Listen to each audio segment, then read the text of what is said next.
All right, so let's talk about some macro level psychological patterns. Like there's a twin dysfunction, a mirroring dysfunction in the body body psychology of humanity, which is the narcissist and the empath.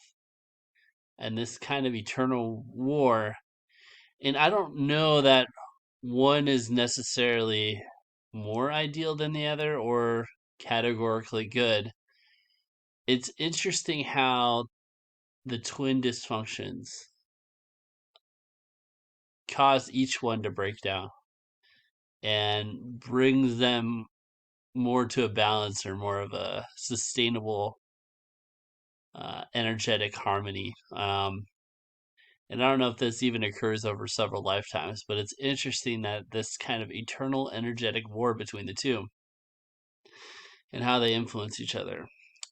So call it the mutual addiction because really that's what it is, and it just occurs on this energetic level, whereas the empath in order to be so an empath more emotional oriented and the narcissist self oriented, and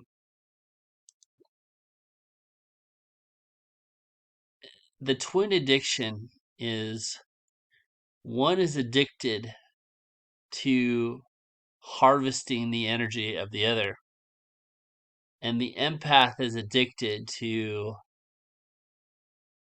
the world in a sense. So it's in love with they're in love with the world or idealism, which causes this store up of energy of dreams.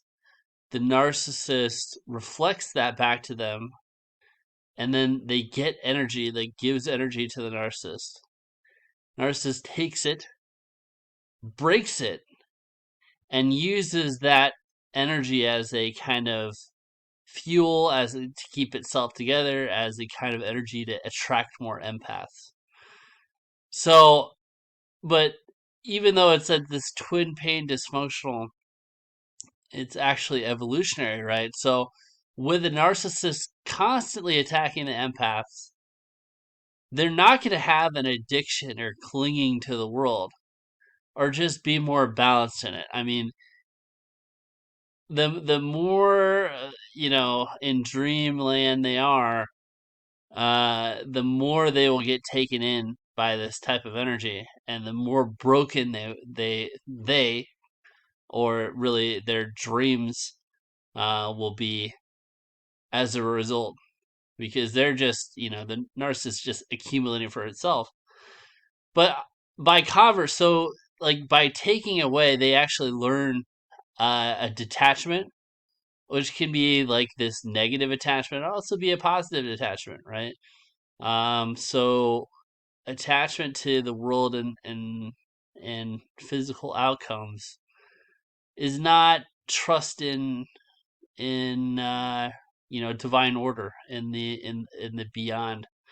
So having these things stripped away is not necessarily inherently a bad thing, or just to not cling to them, right? So a lot of ways this predatory behavior teaches them not to cling, and that's important. So can you connect without clinging?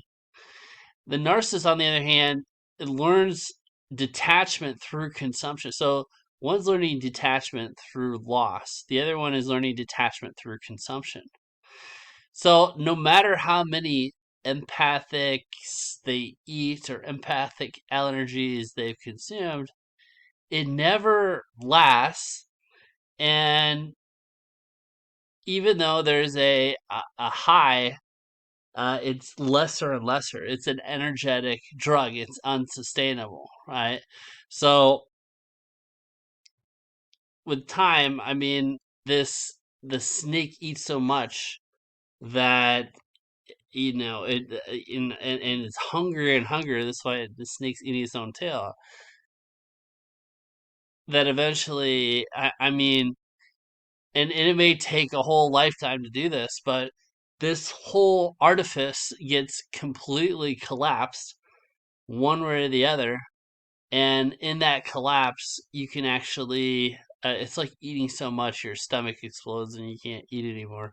I mean, it's reduction to the point of absurdity, and and at some point you break free of that addiction. Like like you get so like sick of smoking, for example, or you're put on you have lung cancer or something, and at that point you're broken of it. So there is a twin kind of function within the dysfunction, which is absolutely fascinating.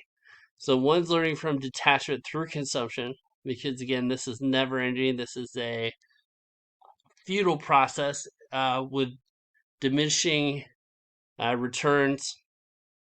And the other one is letting go of the world, letting go of dreamlands and attachment to ideas and visions and um, that kind of thing.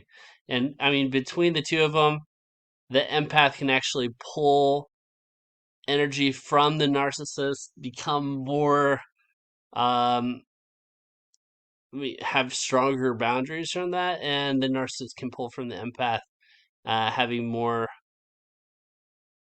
equanimity. So interesting, fascinating exchange. This is one of those macro level psychological things. I mean, this happens everywhere in human behavior. Probably 1/6 of the population is a narcissist, and a large portion probably the same is empathic. And the two like opposites attract all the time, and it's absolutely fascinating.